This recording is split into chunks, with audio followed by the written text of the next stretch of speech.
My brothers and my sisters, you know there are issues in our religion which some of the great mountains of our deen have spoken about, and it may well be that they have differed upon. Right? Of course, we have fundamental aspects of our deen, and then you have that which branches off some of these fundamentals or issues that are subsidiary, if that makes sense. A big problem that I think we have here is not knowing how to deal with someone who may differ with us on an issue or a judgment call. Right? And what this brother is referring to is what was maybe being discussed before the Maghrib, was it the Isha prayer? Right? There are scholars that have taken certain views on that particular matter. Right? And even when I had a discussion with the Shaykh, he says, I respect the opposing opinion. Right? A brother called me not so long ago and he said, okay, this issue of maqamat. I said to him, Ya akhi, harrir al-khilaf. Do tahrir of the khilaf. What does that mean? Sometimes when we discuss a particular matter in our religion, we have to agree on certain aspects. What is agreed upon that is correct or allowed, and what is haram that has been agreed upon. And then you have that which is what? Nuqtatun niqash. Right? Mahallun niza'. What is it that we are now needing to discuss so we don't conflate the issues that have been agreed upon when we continue in our discussion? This is very, very important. You learn this in fiqh. Otherwise, you're going to be speaking about something, he's going to be meaning something completely different. We need to agree what we agree on. Right? What has been agreed upon by the scholars. There are, of course, a type of maqamat, my brothers and my sisters, where the naghamat, the tone, has been taken from musical pianos, for example, or a particular musical tone.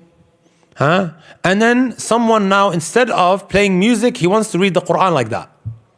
فَهَذَا لَا يَجُوزُ. Right? This is something that is not allowed. It is muharram. Right? However, like the brother, I think a young brother who started reading with the maqam al-Hijazi. Right? How Sheikh Muhammad Ayyub, I'm sure you guys have maybe heard of that. Where they start reading with the Hijazi type of maqam. And it's not done with takalluf or anything like that. His voice was like that. Someone pointed out to him, oh, this Sheikh reads like that. And you may want to, bi'idhnillahi ta'ala, just perfect it by doing this and then doing that. Right? هذا كمان ليس فيه بأس. We have types of maqamat, my brothers and my sisters, and you'll see this very common in Egypt. Where one is, you know how you have mudud, where you stretch 4 harakat or 6 harakat. He's making a 12 harakat. You know, up until his veins come out and the guy looks like he's about to pass out. هذا شيء ثاني. Likewise. Right? And we're not even speaking about that. We are just talking about the issue of if it now is excluded from all of the things that we talked about. And this is something that the scholars, they discuss amongst themselves. Me and Sheikh Muhammad, we were going back and forth, we were having discussions in a civilized manner. We even have a WhatsApp group where you have the du'at in there, where we go back and forth. I love that. Right? Where we go back and forth, back and forth, back and forth. And then after that, it's all love. Some of these brothers who write articles, I've invited them to this group, but they refused. And sometimes what happens is when you just see something a certain way, or you do a quick Google search and you come across certain fatwa, and you decide to maybe take that particular view, you don't see the objecting view, or maybe someone who's in opposition to that, and how he would answer. Right? This is why the scholars, they say, al-ilmu bayna al-talamid. Knowledge is amongst what? The students. They go back and forth, back and forth. You come out with a perspective that you may not necessarily have seen before. Oh, maybe, okay, طيب, he responded like that, then you need now a response. It allows you to expand your madarik, if that makes sense. Right? Having said all of that, my brothers and my sisters, we can differ all day. Right? Me and Sheikh Muhammad, we can sit here and we can discuss this issue, the arguments for and against. However, it's not an aqeedah matter. Right? There is a particular way and approach to address these issues. Brothers, as you guys are aware, I go to a lot of masajid. Masajid are not perfect. Right? Masajid are not perfect. It may well be that they make a mistake, or you think they made a mistake. there's a way to approach it. Like I said right at the beginning, you start writing articles confusing the shabab, think about where that shab is going to go next. But you don't take that into consideration, which is a big mafsada here. Right? Masajid, my brothers and my sisters, does not consist of just the imam. It consists of a whole administration. There are trustees. There are other people that have different perspective on things, that have different ways of looking at things, which may be different to yours. Right? Inshallah ta'ala, and I want all of you guys to come. Tomorrow after Isha, I will speak about 10 points in how to establish unity in times of tribulation and fitan. Right? How to remain together. How to, my brothers and my sisters, when we differ with one another, how to conduct ourselves. Right? I want to share something that Shaykh bin Baz rahmatullahi alayhi mentioned. Right? And this is so beautiful. And sometimes I ask myself, what caused Shaykh bin Baz to be so beloved in the hearts of the people? Even in the hearts of his opponents. Right? People who did not agree with the Shaykh, but they still testify to his imamship. Right? And I want to put another question out. I'll actually leave that question. Shaykh bin Baz rahmatullahi alayhi one time wrote a letter to an individual, to a sheikh called Ramadan Booty. And you know what the discussion was about? حول التبرك بالصالحين. Right? Seeking blessings from the righteous. Which is a big issue. It's a big issue. Also, some of the awliya, the saints knowing the unseen. Again, this is a serious matter.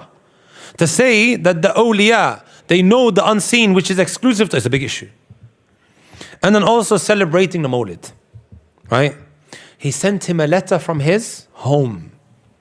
Look how he started the letter. Wallahi, today if someone said this, right? Imagine the kind of response or the refutation that would come out. Maybe the refutation will start as Dal Mudil. You are a misguided, you are this and you're saying this. And Akhi, is your objective to bring that person closer to the deen, to make him understand, or to push him away? What is your objective when it comes to giving advice? Look how he started it. Min Abdul Aziz ibn Abdullah ibn Baz. He didn't even put Sheikh before his name. And then look what he says. إلى فضيلة الأخ المكرم الدكتور محمد سعيد رمضان البوطي وفقه الله تعالى. To my honorable brother, who's virtuous, الدكتور محمد سعيد رمضان البوطي وفقه الله عز وجل. He says, السلام عليكم ورحمة الله وبركاته. أما بعد فقد تأملت ما ذكرتم في رسالتيكم. And then he gives the date. وقد سرني كثيرا حرصكم الله عز وجل أو حرصكم على البحث عن الحق الذي هو ضالة المؤمن. ولا شك أن الحق لا يرتبط بالمذهبية كما أنه لا يعرف بالرجال وإنما الرجال يعرفون به. أما الملاحظات التي استشكلتموها وهي. He says, it has made me very happy and I'm pleased how eager you are to try and follow the truth. Right? And then he said, there's no doubt that the haqq is not connected to what someone holds as a madhab. Right? And likewise, the truth is not known by men, but vice versa. But I just want you guys to just focus on the kind of wordings that he's using now to address the situation. This issue of maqamat, my brothers and my sisters, is no way, right, in the same bracket as these three issues about tabarruk bi salihin. Well, I imagine somebody actually did that. May Allah Azza wa Jalla protect our Shaykh. Let's just say, argument say, Shaykh done that tomorrow, the uproar that will happen in the community. Right? Sorry, Shaykh, to use it as an example. Have fun. Are you brothers and sisters with me? Right? I always ask myself the question, why, when you look at the students of Shaykh ibn Baz, Shaykh ibn Uthaymeen, Shaykh al-Albani, they are very, very different to the students of another Shaykh. And we respect Shaykh Rabi' مثلا, Shaykh Rabi' al-Madkhali. Shaykh that we, inshallah, may Allah Azza wa Jal forgive him. But the students that studied with him are very different to the other mashayikh. Why? Why, brothers and sisters?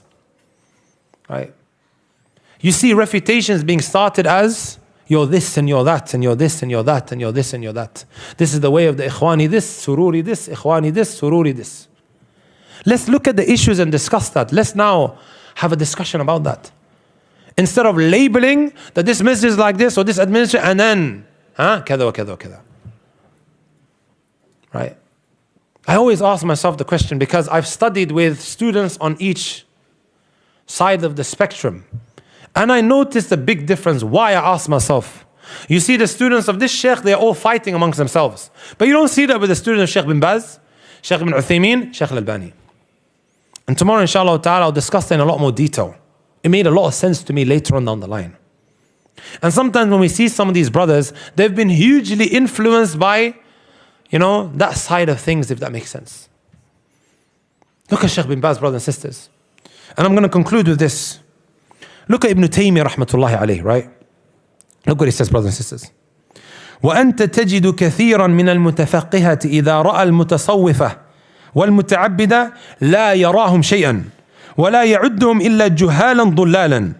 Look what he says. You see a lot of people who start seeking knowledge, right, who are trying to gain an understanding.